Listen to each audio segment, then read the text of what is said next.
Yo, what's going on? Welcome back to the channel. If you're new here, welcome. My name's Tristan Steckler, and I have personally closed a little over $7 million in high ticket over the last 3 years. What you're going to learn in this video is how to build out your sales process, what types of questions to ask. This call in particular is going to be for fitness, so it's going to be a lot of mindset issues, a lot of identity issues. So in the process, you're going to learn how to pull that to the surface, overcome that, and ultimately the reason that you would watch this video is because you want to make more money and you want to build your skill set. So if you can lock in and take a pen and paper, take notes, you're going to learn a lot, and it's going to help you to make the money that you truly want to make. All right, let's jump into the call. Let's see how to do a proper intro and frame with a fitness offer. This meeting is being recorded. Hey Jonathan, How's it going? how are you? You okay? Yes, sir. Good. My name's Jack. I'm the program specialist for Justin, so I just run you through the call, everything like that, answer any questions you've got. Is that okay? Perfect. Okay, cool. Just give me 1 second. I'm just going to let Justin know that we're on the call. We'll open that. Sound good? All right. You got it. Thanks. Cool. Give me 1 second. Straight to the point, no fluff. Love it. Okay, cool. Did you get a chance to watch the video you sent over to me? Yes, I did. What did you think of It seemed interesting, pretty pretty much down my alley. Kind of what I'm looking for, and hoping for at least. As I talked to, I think Justin or whoever it was that I was. that? Was it on Instagram? Yes. It'll have been Justin that you've been speaking to. Okay. Yeah. And then as I talked to him, it just I've tried everything. I've gone through everything. Between diets and different programs, Okay. and different devices that are supposed to help, and just it's a lot of it's either yo-yoing with insignificant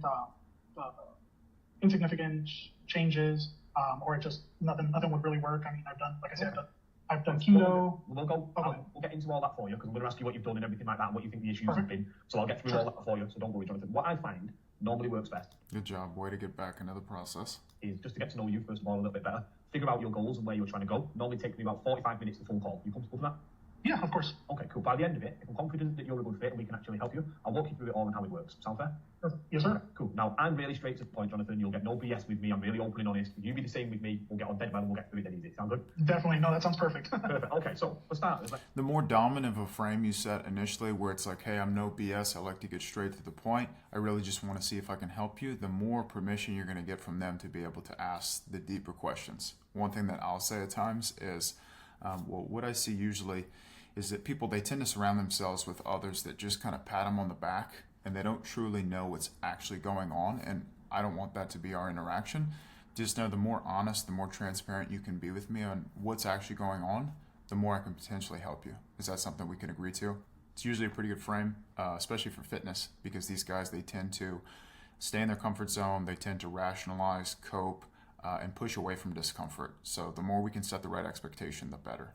let me take your height and weight, please, Jonathan.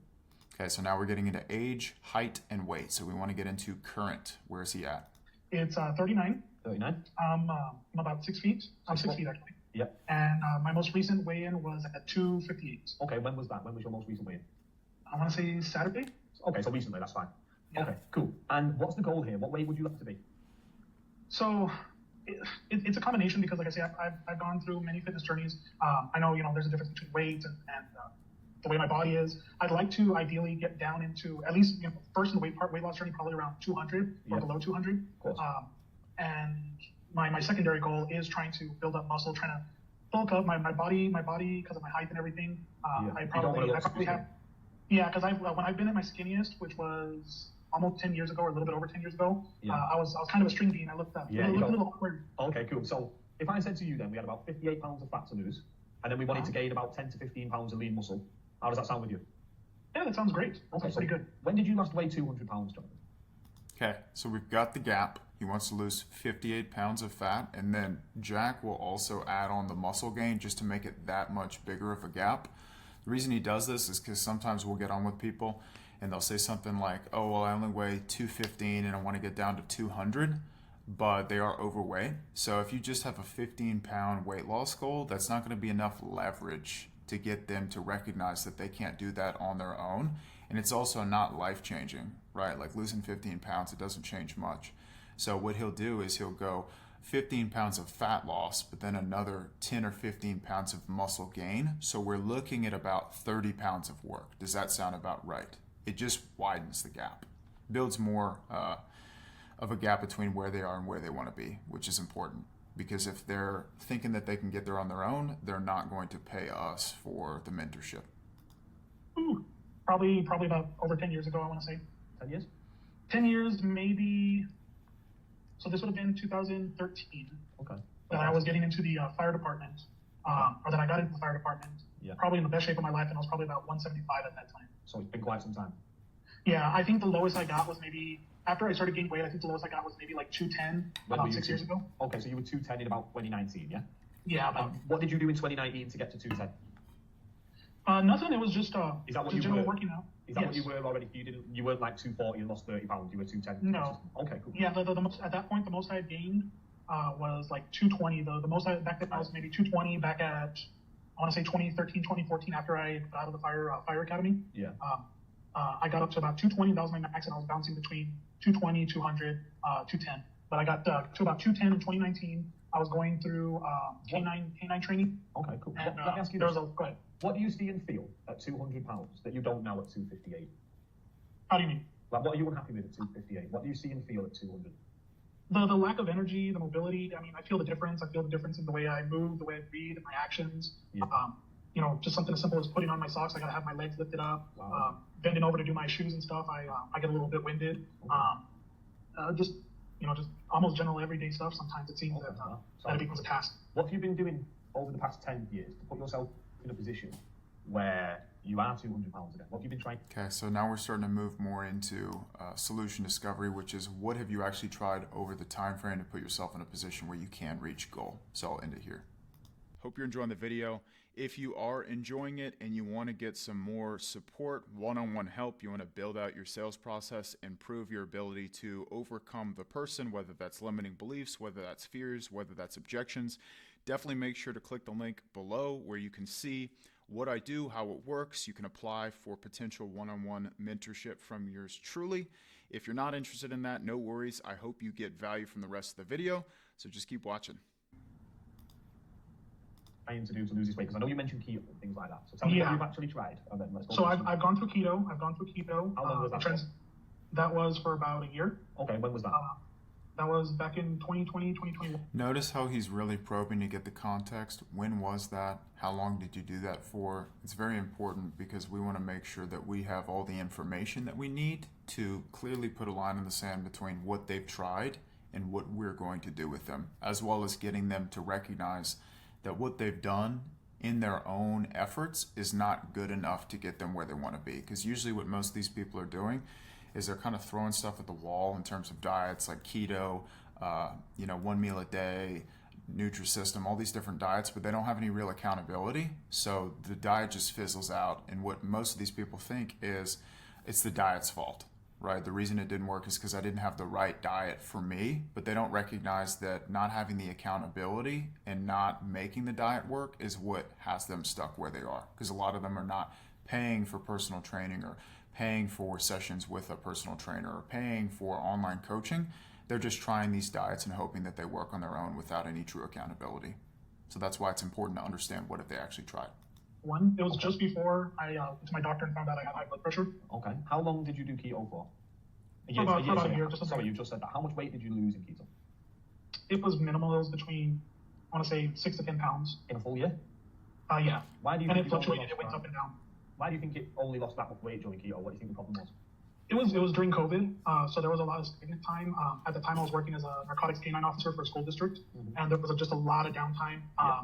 And training was minimal, actions minimal in terms of being able to do my job. So there was just a lot of sitting down, sit and wait type of stuff. So would you fitness at the time just wasn't prime. No, that's fine. Would you agree that there's people out there that do have success with keto? I mean, it's proven. Oh yeah, and that's where I kind of sought to give it a try. I mean, I learned about it, got some of the books, looked into training keto, all the different kind of stuff I did. I do try to educate myself as best as possible.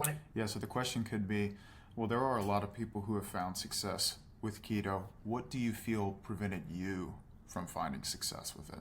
Comes to going into fitness, because I don't want to make the mistake that some people do and not being educated enough. So, if there's so many people that are successful in keto, why do you think you didn't get the results? If you're hand on heart honest with yourself, did you give it 100% for that full year, or do you think you could have given it more?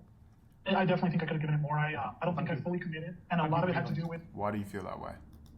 Of course. And a lot of it had to do with just the home environment. It was a journey that I was on, and where I primarily am. Because what a lot of these guys are going to start doing is they start to point to the external. Like the economy was bad, so I didn't have a lot of money, so I had to just eat out, right? Fast food. But if I can't get them to look internally, then I can't help them, right? Because they have to take that responsibility on and put a line in the sand for themselves in order for me to give them the coaching, give them the support, give them the accountability. It's going to be on them. One who cooks and prepares meals. Sometimes it was difficult to be able to maintain myself and then maintain my family, whereas they weren't on the same journey as me. So you struggled to fit keto around your life, basically, is that what you're saying? Yes. Okay, cool. And what else have you tried over the past 10 years apart from keto? Because it sounded like you had a few to give me. So just besides keto, I've gone into dieting. I recently, or last year sometime, I submitted for DNA analysis of my body's metabolic processing and stuff like that. Oh, yeah, your metabolic rate and things like that. Okay. Yeah. And they gave me details, and then afterward they wanted to sell me a machine to put me into working out with the machine and using that to push my weight loss goals. But how much did they want for the machine? It was over $1,000, between $1,000 and $5,000. I've never heard of them offering a machine. Okay. Yeah. Did you take it? Did you get the machine? No. I couldn't afford it. Okay, cool. So I mean, with all these things you've tried, what's been the common denominator between them all? Just the. Do you know what it is? Do you know the answer I'm looking for? But between the so, obviously. With you being the common denominator, do you feel like it's some things within yourself that you need to change in order to get results? Definitely. I think a lot of it has to do with my mindset and just my commitment. I do get committed, but then things just start to wrap up, and I get a little bit over immersed in everything going on around me, whether it's between stress and stuff like that. Having ADHD, I do. My mind does kind of go on tangents sometimes, and I lose interest in things and things like that. Because I mean, look, we need to focus on problems that do exist in your life, because a transformation, Jonathan, isn't just weight loss.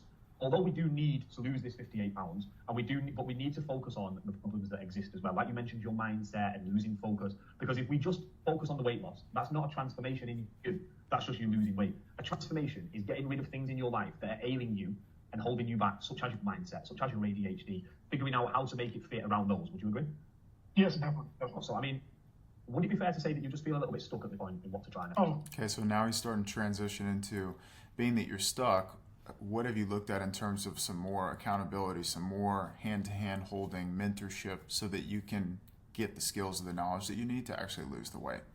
Which is pivotal, because most of these people haven't done much of that. And the reason being is because they're afraid that if they spend the money, it's not actually going to get them to their goal. Definitely. I mean, besides the other stuff that I've told you, I just fairly recently, for over a year, had been on Ozempic and Wegovy. I saw maybe about 7 to 10 pounds weight loss on it. Okay, Ozempic is really bad for you. I didn't know if you knew that, so be careful. Yeah, I stopped off of that, and that one was through a clinic. How much were you spending on Ozempic? It can be expensive, huh? For 3 months worth of service, I think I paid, for the first month it was $199, and then the subsequent 2 months were $299 per month. Okay, wow. So what's that? $800 in 3 months. Yeah. Okay. So I mean, what's making you say you feel stuck? When you say you actually feel stuck, how do you mean? Good probing question. I don't see any. But besides the internal push for it, I don't see any.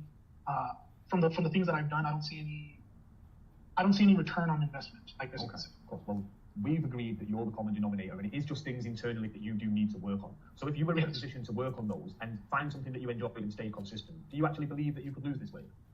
Oh yes, definitely. I mean, I used to be very determined and focused.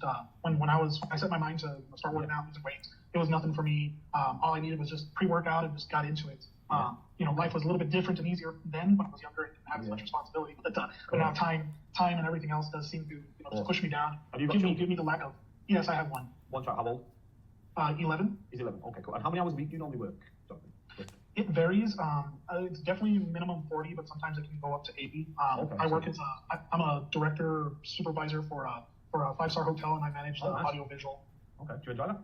Oh yes, I love it. I've been doing it pretty much. Isn't it? So yeah. I used to. I've always had an inclination for law enforcement, but most of my passion has been in audio, visual, live production, sound, lights, and stuff like that. So, cool. So most of my focus has been in that. How many times a week? Because this is a health call, so I just want to get a few of your habits, just to see where you're actually at. So be honest with me. How many times a week are you eating takeouts or restaurants and things like that? Not very often. I try not to. Usually, I want to say on average in a month, maybe once a week, if not less, maybe once every 2 weeks. Okay. It's too expensive. A vape. You vape? Okay, so that's fine. And do you drink? Very minimally, even less than socially. Okay, cool. So, have you ever looked at having a one-to-one coach before to try and fix these problems you're having? Not really. Not really until now, at least, just because. What do you think's held you back? Cost, time, the commitment. Okay, there it is.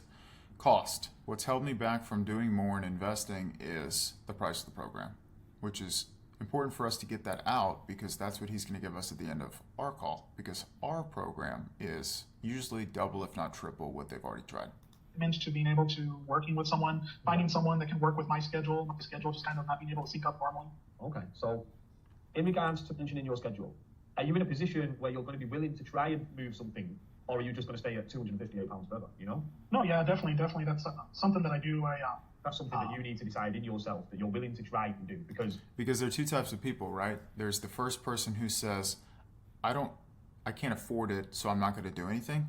And then there's another person who says, although I can't afford it, I'm going to become resourceful enough to get it so that I can. Which of the two do you feel gets there faster? Which of the two do you feel actually loses the weight? Oh, it's the person who becomes resourceful. Well, why? Because of X, Y, Z. So who do you want to be going forward? And if you want this to land even better, you can use Tony Robbins as an example. Like Tony Robbins has this quote, and the way that it goes is, the human being's largest superpower is their ability to become resourceful. But what most people do is they use the superpower to find every reason why they shouldn't become resourceful, right? So that segues very perfectly into the two types of people. One who says, I can't, so I won't. One who says, although I can't, I'm going to become resourceful enough so that I can. It's very important because we have to start to shift the way that they think, and their identity needs to change from someone who externalizes to someone who takes responsibility. You're definitely not happy where you are. So your schedule can't stop you being the best version of yourself. And when you mention cost and you mention money, what's it actually costing you to not do any of this? It's costing you high blood pressure. It's costing you stress. Energy, it's costing you stress, you know. So what's costing you more? What would you rather have? Oh, yeah, definitely. Would you rather have a little bit of extra money, or would you rather have full health? Good. So he's starting to reframe his mindset. Health, full energy, full stress. Well, you're going to have stress anyway, but less stress. You know, longevity for your 11. Is a boy or a girl? Boy. More longevity in your life for your 11-year-old son. Which way is costing you more? Oh, yeah, definitely going the route that I'm at right now. And that's why I say, you know, I do have a logical enough mind to understand that concept, and I think that's what's kind of pushed me to kind of go this route, you know, trying this method, say, you know what, I got to commit one way or another. And, at least maybe having this route helps me kind of, how do I put it? Helps me kind of have a responsibility besides to myself, but having a responsibility to someone else. That way, you know, I'm not letting someone else down, because obviously at this point it's not a problem for me to say, okay, well, I'm letting myself down. I don't care if no one's enforcing or no one's giving me that push. The only other person you're letting down, if you want me to be truthful with your health and fitness, is your son. Because exactly. Children are monkey see, monkey do. Would you agree? And definitely. If you've got high blood pressure at Great, he's sort of push on the emotional driver. 39, and you're not willing to make, let me ask you like this. Let's look at the child, because I'm assuming your son takes up some of your time as well. So, and I have a child. I've got a little boy, he's 3, so I appreciate that, because they can be hard work. You know, you've been through the stages I've been through. You know where I'm at with a 3-year-old. But are they a reason for you to get in shape, or are they a reason for you to let your shape slip? No, he's definitely a reason that I want to get in shape and be in shape for him, because he looks up to me, and I want him to say, hey, look at my dad. So what example do you want to start setting for him? Yeah. Why do you want him to say that? Why do you want that for him? You want to set a good one, or do you want to let an example where when things get a bit difficult, and if we let things slide and take the easy route? No, yeah, definitely. I don't want that. So what do you think you need to start doing to start setting a good example for him, Jonathan? Because what kind of example are you setting for him now? Like, how do you feel that he views you now? What is he picking up on seeing from you now? Actually taking responsibility on myself. Why? Are you ready to do that? Yeah, this is really good. Yes, definitely. Good. So, I mean, do you feel like with everything you're doing at the minute, with how important this is to you, what's kept you from becoming resourceful enough to get the money together so that you can get the help that you need, being that you've been overweight for time frame, right? Get to the limiting belief. You'll actually get to your goals, or do you think you need to start making some small changes? Oh, right, because that whole segue of getting him to admit that there's fear of investing into himself is what's missing here, right? So as an example, what I would want to do is I would want to get the buy-in from him that his way of thinking and making decisions is what has him here, right? Stuck, but that mindset of the reason that I haven't invested is because of cost, or the reason I haven't taken a step forward into mentorship is because of cost. we need to reframe the belief, right? Because what are we even investing for? It's to lose the weight. And if we can't do that on our own, with our own knowledge, with our own skills, then we have to pay someone in order to get their help, their support, their accountability, their expertise so that we can actually lose the weight. Because if you always play the card of I can't, so I won't, you're never going to get there. We'll definitely need to make small changes, big time. So now I know we've touched on your son and we've touched on energy and things like that. So let's just recap it. Why is this so important to you now, Jonathan? What's the driving force after all these failed attempts and everything of you thinking it's not working, or Ozempic didn't work, keto didn't work? What's the driving force now for you to try again? For my life, my family, I can't keep on living this way because I won't be living. I'll be surviving, trying to survive. Right, because he says, I can't, I have to change. If that was true, then why hasn't he done more, right? If that's the mindset, because what they'll say is the reason I haven't done more is because I didn't have the time in the past, or I didn't have the money in the past, and now I'm ready to take action.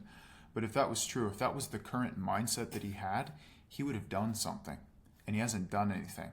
Right, so we have to leverage the writing on the wall says you haven't done anything because you just can't afford it. So how much have you lost out on telling yourself that you can't afford it, right?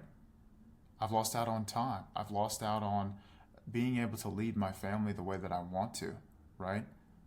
So what are the ramifications if we continue this way of thinking that's cost us for the last 5 years all of these desires that we currently have? Like what happens then? You need to build more urgency for him to take the ownership of you're right. Like I should have done more. I was making excuses. What I'm doing isn't working. I'm not going to get there on my own. I need to change now because of XYZ. What areas of your life is it showing up that you're just so active in daily and your energy's not where it wants to be and you're not the role model you want to be for your son? Every aspect of my life is that. I get home and sometimes even my home environment it's not reflective of it's too reflective of my lack of action and stuff. This is great. So now we're starting to get into the way that I think and live life and make decisions is shaping my world, right? This is where we're going to fall into the marital issues, right? My wife doesn't trust me. She doesn't respect me. All I do is talk and I don't take any action. And now my family's a wreck.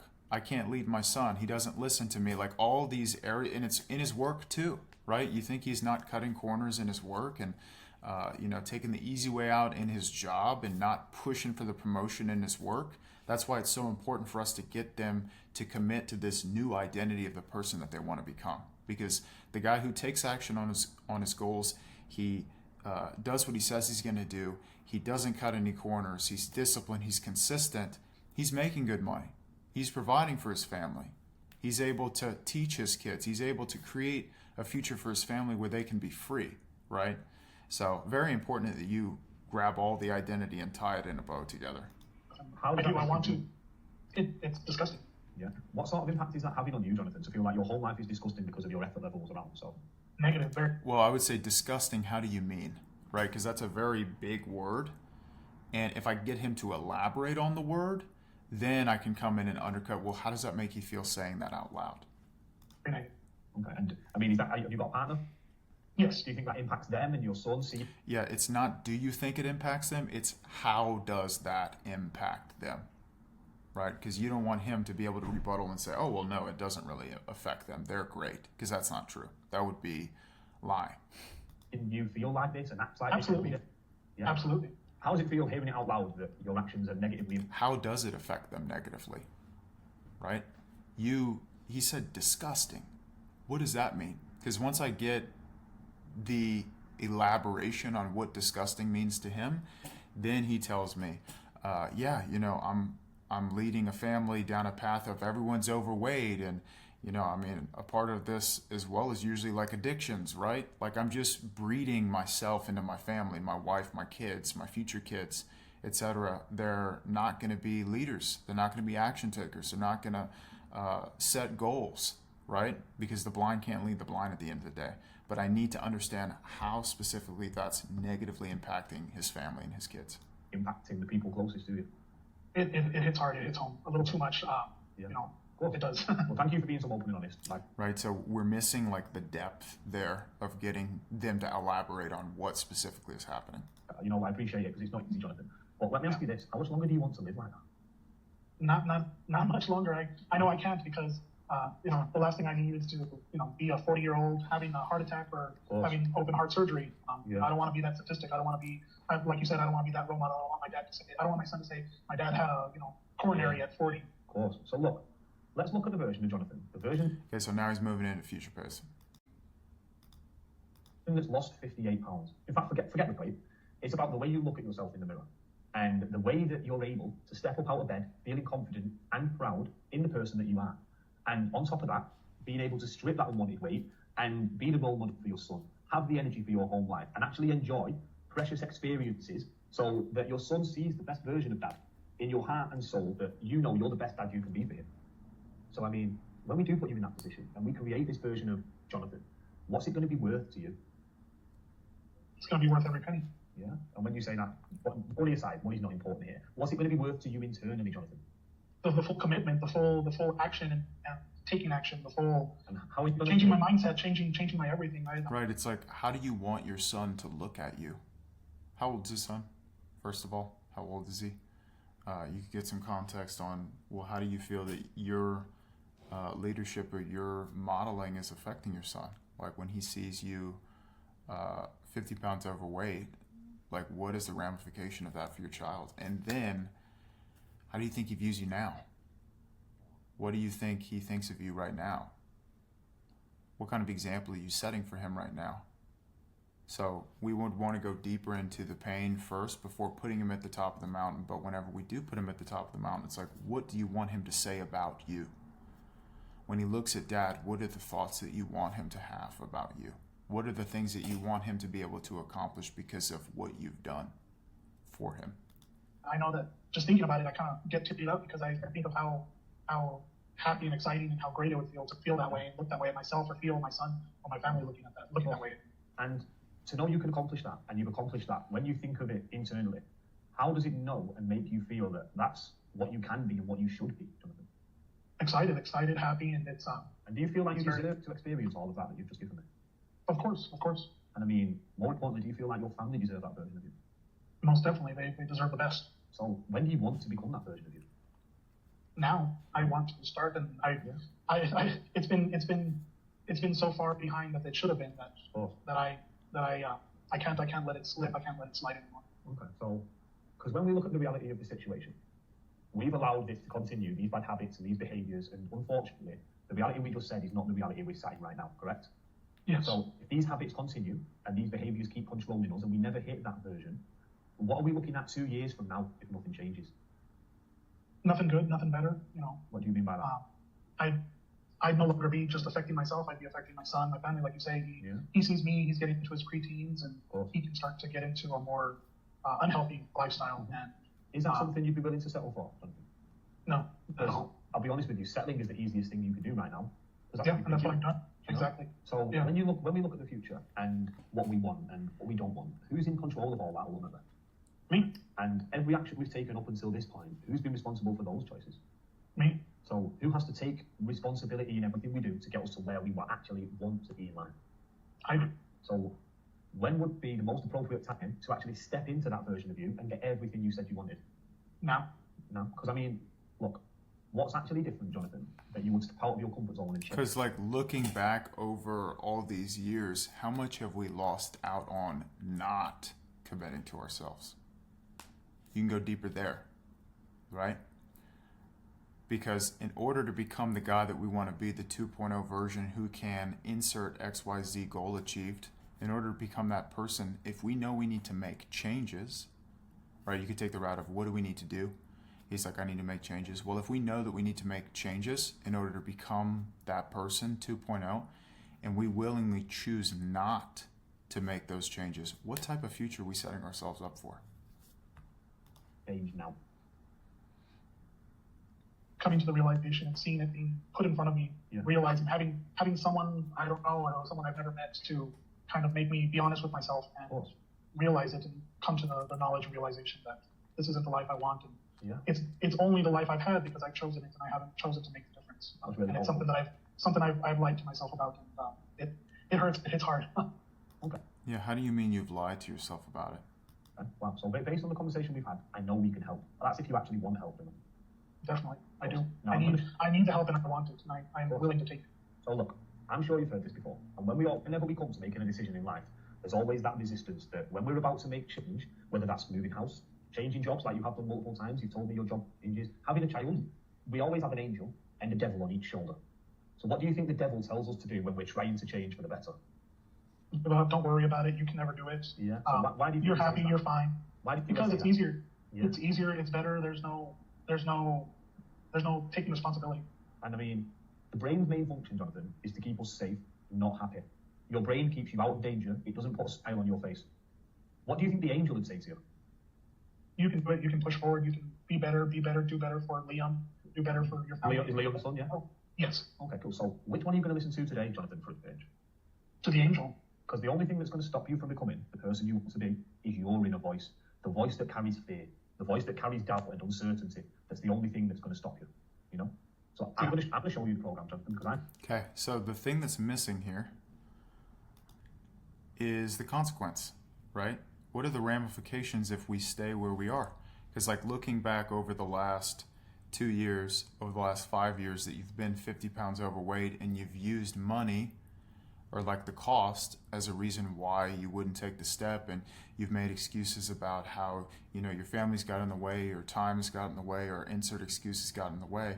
Like, what are the ramifications if we don't step up and make changes and another 1, 2, 6 months go by and we're still in the same position? Like, what would the ramifications look like for your son? All right, so we're missing questions on, and the other side of this, if we don't make any changes, think about the last time frame of you telling yourself that you need to make a change and you haven't done it. What happens if another 12 months, 24 months go by? We haven't made any changes. What are the ramifications of that? Is that something you'd be willing to settle for? Why not? Well, who's in control here on whether or not you do go and achieve everything you said you wanted to achieve? Okay, and if you are in control of this, is now the time you honestly make a line in the sand and do everything you can to reach this 58 pounds of weight loss like you mentioned you wanted? Right?